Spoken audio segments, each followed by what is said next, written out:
Hello, ladies and gentlemen, and welcome to another edition of the COASTER-net Road Trip Rundown. I am Danny Miller from Binghamton, New York, alongside Andy Barchak from Chicago, Illinois. And Andy, we talked about your trip to California in the recent weeks here. You did Northern California and Southern California, and the Northern California parks were brand new for you. Now, they are not brand new for me, but they will be included in my upcoming trip here over the 4th of July weekend. But I will also be venturing into uncharted territory for both of us. I will be diving deep into the Pacific Northwest and hitting parks such as Wild Waves, PNE Playland in Vancouver, Silverwood Theme Park in Idaho, and then also California's Great America and Six Flags Discovery Kingdom. And lots of new coasters on this trip. And you're laughing at me. Why are you laughing at me? Because this is a trip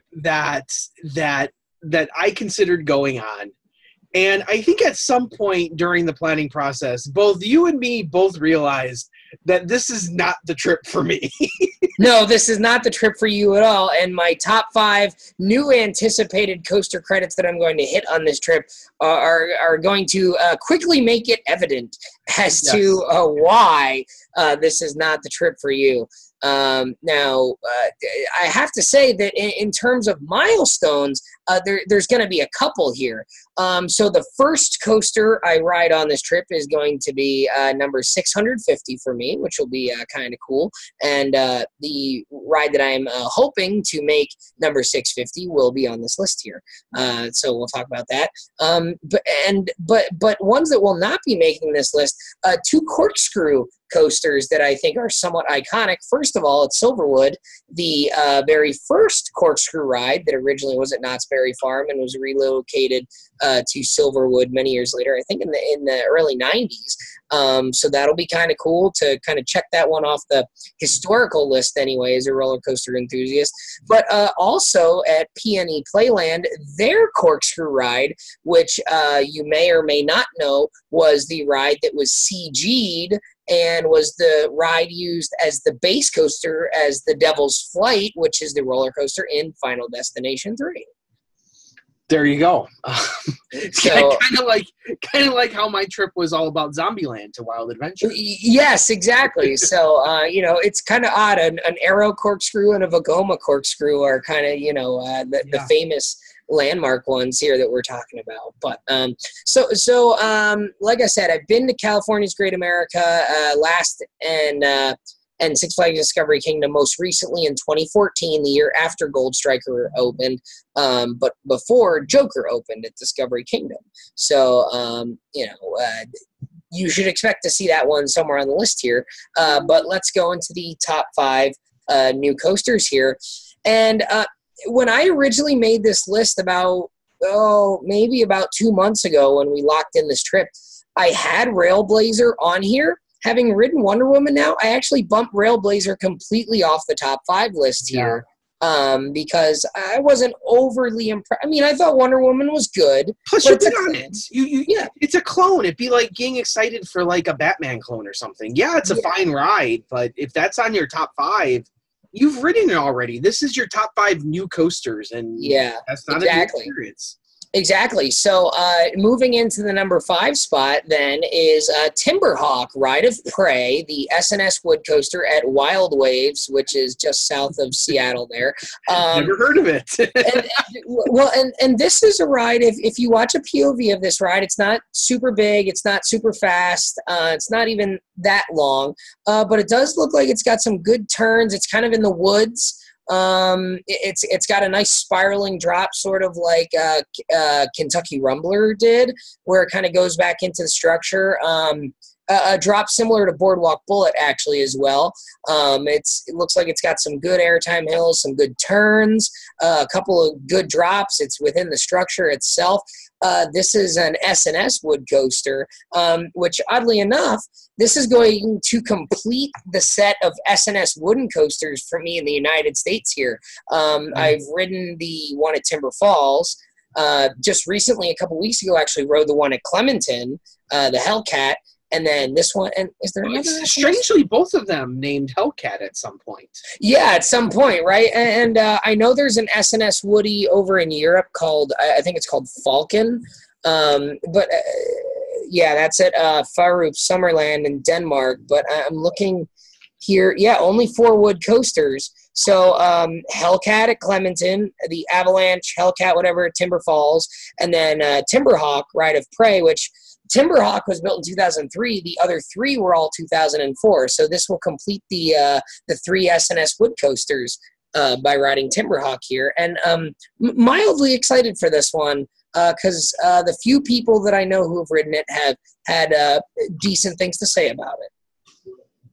Well, that's cool. Like, is this going to be number 650 or no? Like, how? No, this is not. We're going here. So Peony Playland, which is in Vancouver, is a couple hours north of Seattle, and Peony is only open till 6 p.m.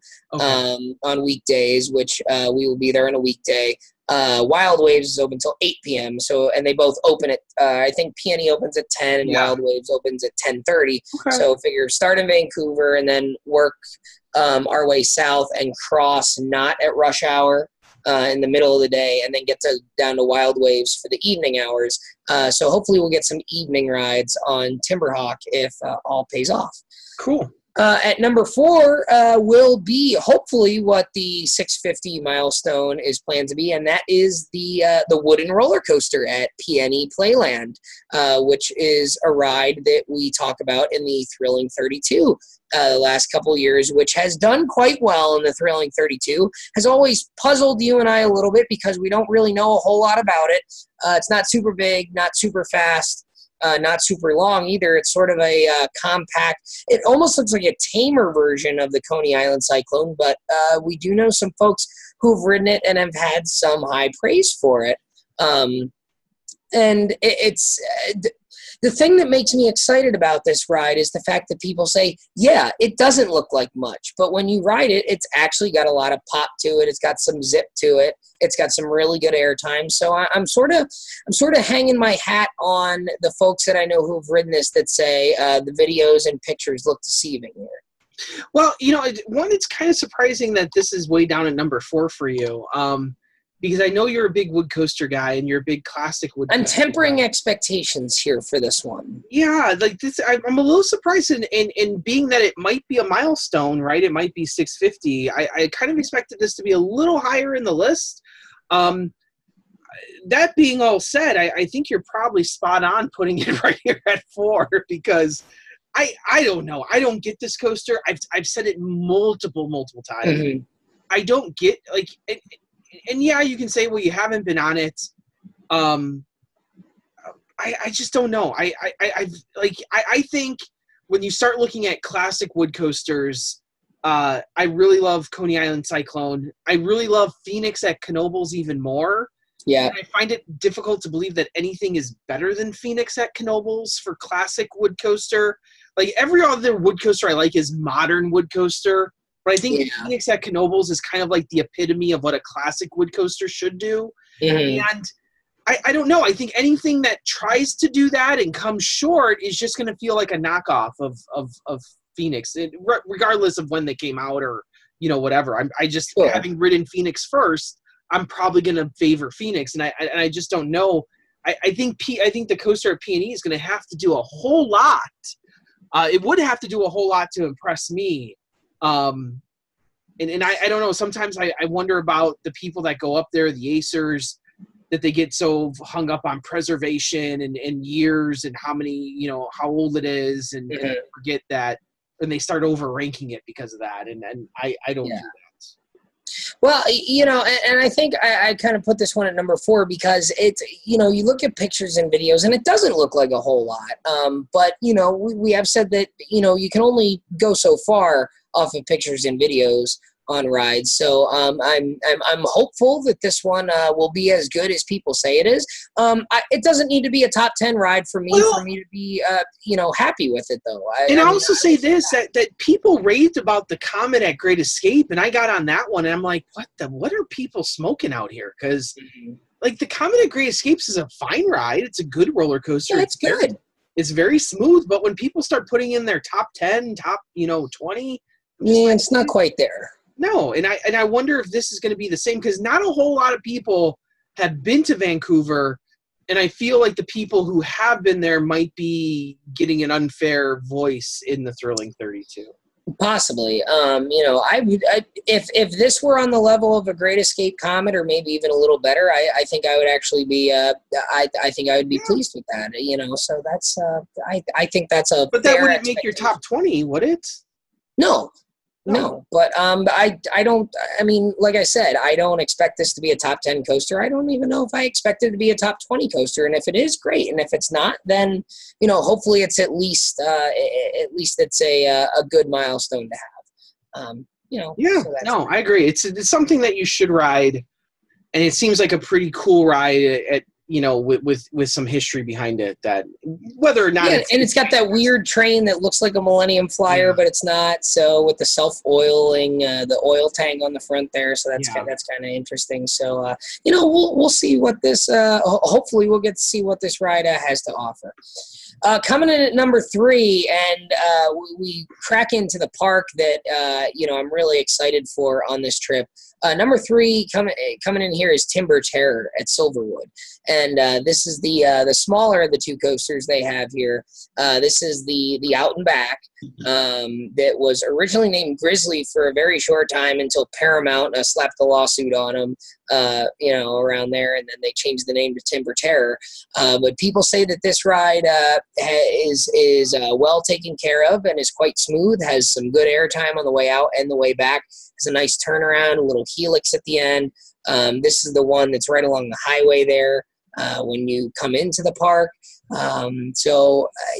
Nothing wrong with a good old out and back wood coaster from the glory days of custom coasters. So, that's why this one's kind of here at number 3.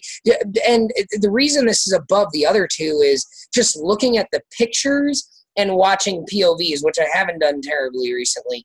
This ride looks like it's a good ride, a really good ride from the videos, whereas the other ones are like, they look like they're fine or they're pretty good. This one looks like it might be a bit better than those others, so that's why I'm going this way here.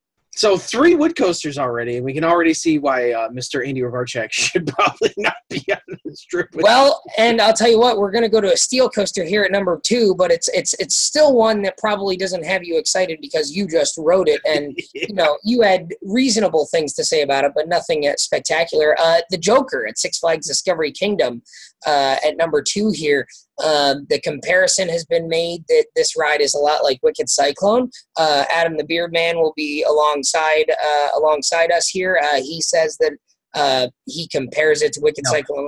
You know how I know it's not. We're both Wicked Cyclone fans. You are not. You liked it better than Wicked Cyclone. You know how I know it's not like Wicked Cyclone? I hit the brake run at a moderate speed, and we didn't stop before the brakes actually hit. That's why I know it's not like Wicked Cyclone. Right. Well, I am a Wicked Cyclone fan. I do enjoy Wicked Cyclone quite a bit. So if this ride is even close to being as good as Wicked Cyclone for me, it's going to be hopefully in the upper half of the RMC Iron Horses that I've been on.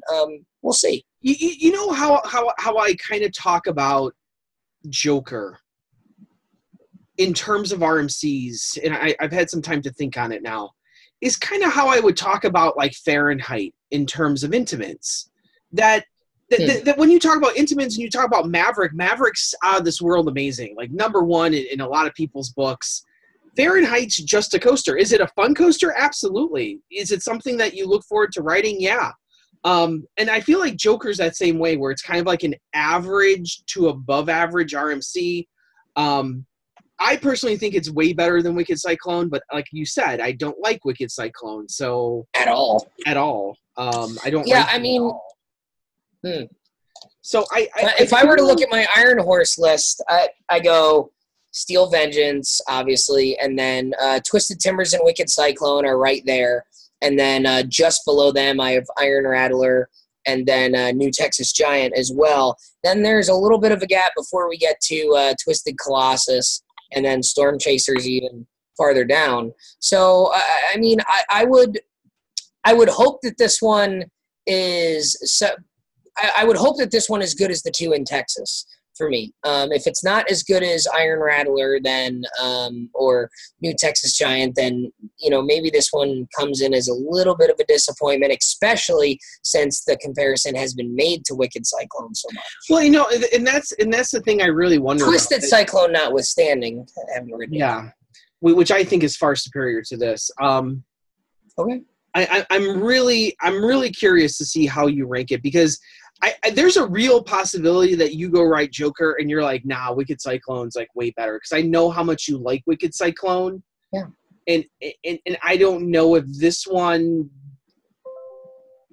I don't know. I don't know how to gauge it. Like I'm really this one, judging just off of pictures and videos I've seen, in the past, this one doesn't look like it has quite as much as Wicked Cyclone. It looks like it sort of just kind of goes. Wicked Cyclone almost has, even though it does slow down at the end on its slower days, it does tend to have a certain rhythm to it, and it does look like it has a deliberate sequence, whereas Joker kind of seems like it doesn't know if it wants to do airtime or turns at times, because it does like a couple airtime moments, then a couple turns, then a couple airtime. It's not like turn airtime, where it's sort of a good mix. It's sort of does a couple of one, then a couple of others. So I'm interested to see how this.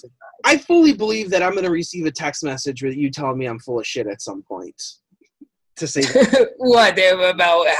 You think I'm going to think Joker's amazing? No, you're gonna think Wicked Cyclone is far better than Joker, and you're gonna be like, you're a complete ass because you think Wicked Cyclone. Well, that's not why you're a complete ass. Well, but I just feel that I'm gonna get that text message in the next few days. Probably. Number one here, and this shouldn't be a big surprise for folks who know me, for the same reason that Boardwalk Bullet was number one on the Texas trip.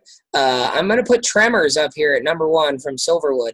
After I rode Boardwalk Bullet, and for a while, like Hades for a few years was like the wood coaster that I really wanted to go ride, because I had heard it was really rough and kind of was out of control. And after I rode Hades, I felt like Tremors and Boardwalk Bullet. More out of control than you know. Yeah, well, yeah. Tremors and Boardwalk Bullet were like the two wood coasters that I really wanted to ride.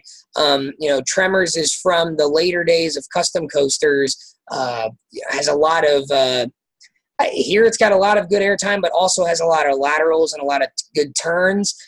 I've heard it described as sort of like Rampage meets like a Prowler or something like that. And so if that's the case, then this ought to be a pretty good ride. I know it's got a lot of tunnels. It's got the first drop that goes underneath the gift shop. So that, that's kind of cool. And from what I understand, a good portion of this ride actually has topper track on it. Which means it may not have the roughness and the jostling that makes certain wood coasters uncomfortable. So if that's the case, then maybe this ride will actually have a nice rewritability factor into it as well as having the intense nature, the good airtime. Well, hell, if it has good food and a good theme, it may be the best coaster ever then. Well, yeah, I'll tell you what, right there. Some people have said that it's got a little bit of Rampage into it, which I really like Rampage. It's got a little bit of Prowler in it, which is a good thing. So we'll see where this comes in. I don't know. Again, my wood top 10, because I've been on so many, is very crowded. I don't know if I expect it to crack the top 10 here, but top 20 I think is definitely a possibility here when you start looking at some of the rides in my top 20. Twister from Knoebels is in my top 20. I don't know how this will compare to that. It's a bit more spread out than Twister generally, but I've had a lot of really good rides on Twister. So if it's maybe in a category like that, then I think I'm going to be very, very pleased with this ride. So, but certainly me being the wood coaster guy and being a big Gravity Group custom coasters fan, Tremors is the obvious choice for the one I'm most excited to ride here on this trip coming up. Well, I am a little jealous that you're going and I'm not. Just slightly bit. I don't know if I would have appreciated this trip as much as you and Beard and the rest of your crew will. Yeah. That's all right. We'll have a good time without you. Yeah, you'll probably have a better time without me. Probably. You're probably not wrong there either. Oh, so hopefully you have a nice trip. Hopefully everything works out for you.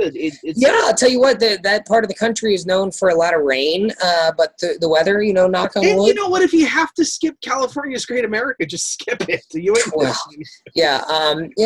the weather looks pretty favorable. So we'll see, we'll see how things go here. We've got a heat wave. It was over 100 here today, and it's going to be hot for the rest of the week. But we get up into the Seattle area tomorrow. It's going to be mid 70s, low 80s in both areas, in all areas. Sunny, slight chance of rain here and there, but generally speaking, hopefully the weather holds out for us, and hopefully all the rides are running. And if not, that's part of traveling, and we'll have to come back someday, maybe. Hopefully if something's not running, hopefully the rest of the rides are good enough to say, yeah, we'll go back someday. But hopefully everything works out for us here. Well, I'm interested to see how your rankings come back on the next episode. So, you'll have to stay tuned to see the part 2 of this, to see how he actually ranks these coasters after the trip is all over. So have a good trip. Of course, I am Andy Barchak from Chicago, Illinois. And Danny Miller on his way to Seattle, Washington. Right on, Right Warriors. See you guys. Thanks.